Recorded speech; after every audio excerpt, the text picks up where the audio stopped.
Hi, I'm Mike Cecot-Scherer. I'm the owner and designer of the Tent Lab. We make the Deuce spades, poop trowels, and I wanted to show you how to use one, how to make your poofect hole.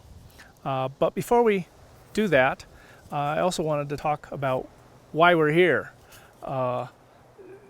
Leave no trace is a great reason to want to bury your poop. No one likes going up in the mountains and seeing some poop on the ground, or campfire rings, or a whole bunch of other things, trash. But it's not just leave no trace, it's also a major health concern.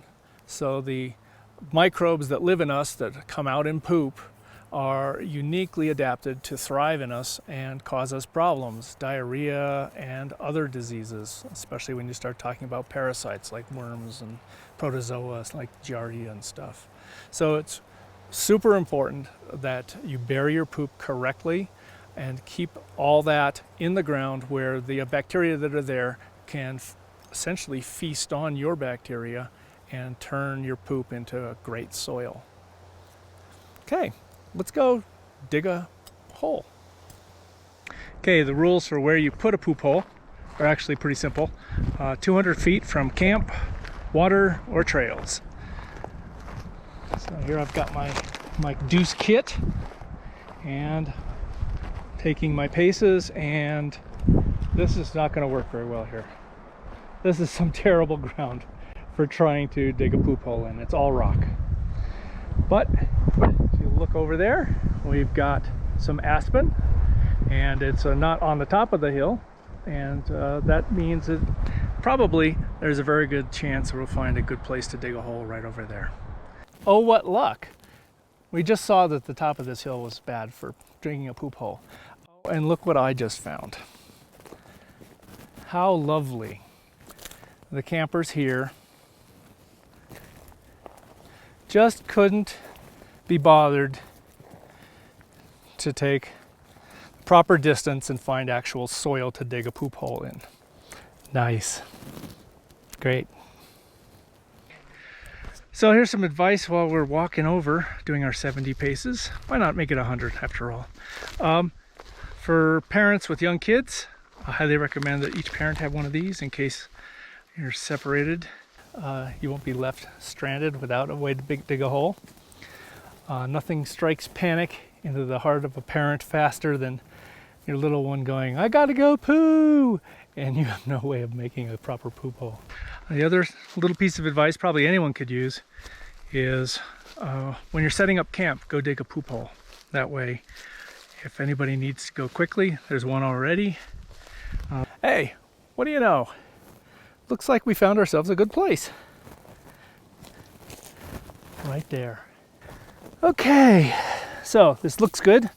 The very first thing you want to do with the Deuce, though, is use one of its most unusual functions, and that is you hold it upside down and you're going to probe for rocks. So that's good. And we're going to make a hole about yay big. And you can just check to make sure you're not wasting all your time real early on by using the small end, the handle end. Okay, that's looking pretty good. No problem there. All right, there's also some ridges here, which, in this mode means you're getting a little more friction. But in this mode, it's particularly interesting that it actually works like a saw in dirt. It wasn't supposed to do that, it just does. So we're going to make a plug and pull the whole top out as one big piece. So it makes a really good leave no trace plug. So we just pull that whole thing out, and there's the start of our hole. Scoop side. And it's the scooping that really shows you the difference between trying to do this with a tent stake or a trekking pole, for heaven's sakes. It just doesn't work. Okay, the teeth on here are not for sawing things up. Remember, we're into leave no trace. They're so when you nick, you can nick and then push through small roots. If it was smooth, there's a good chance it would just slide off. Slide the root to one side.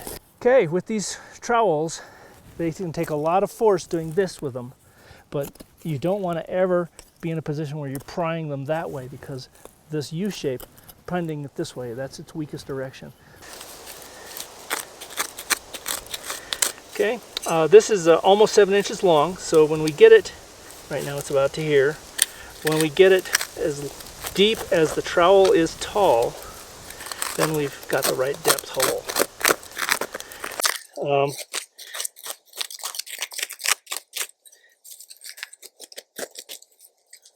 And I think that's what's responsible for most of the toilet paper you see on the surface, is people either not burying at all or not burying very deeply.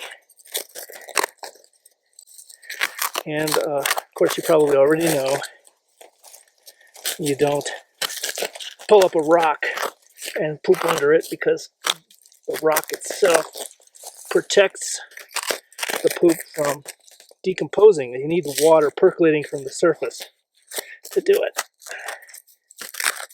And there we are, finally. Full depth. So this one's about 7 inches deep, this hole. Okay.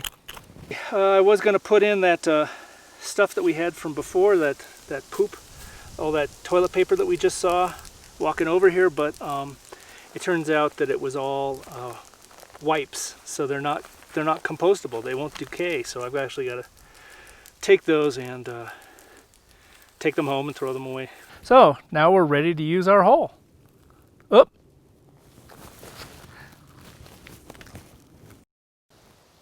What? No 5-second rule? Okay, so we've dug our hole 6 to 8 inches deep. Full leave no trace depth in forest materials. And now it's time to cover over our poop and our toilet paper, and they can both happily become a full-class citizen soil of the future, all nice and sanitized by all the microbes and insects that are around it right now. So next we fill in the hole, and we make it so that you can't tell that anything has happened on the top. Leave no trace.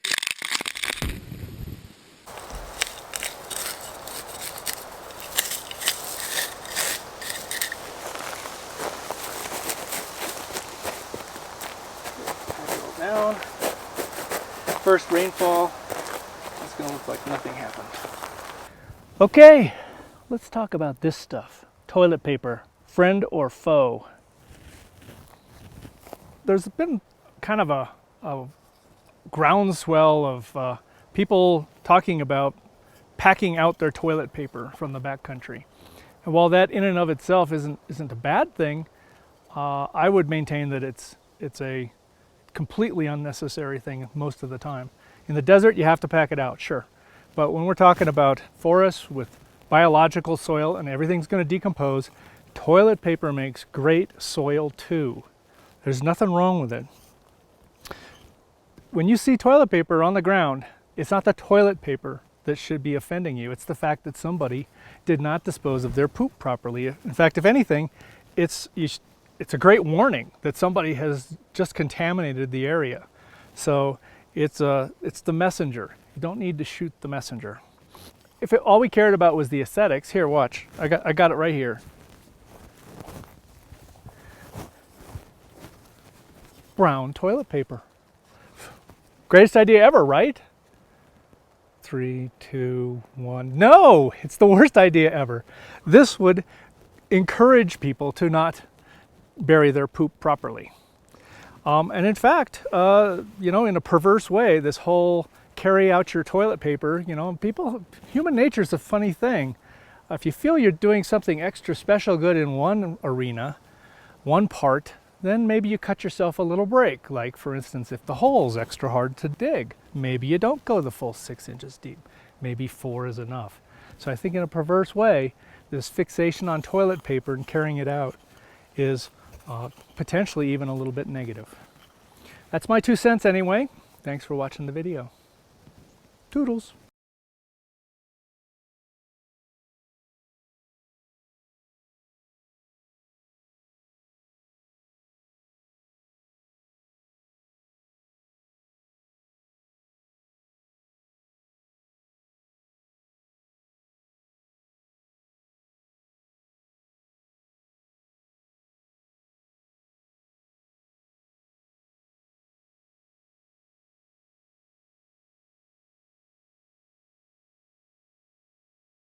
Doctor. Number 3, please. Thank you. This is our number 3 trowel, which is a real beast. Okay, what I'm about to do, I don't want you to abuse. Here, give me that.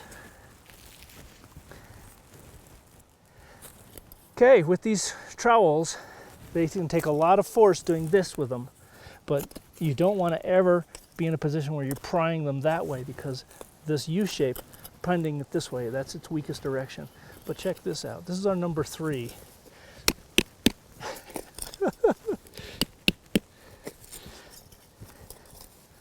I would not do this on a number 2.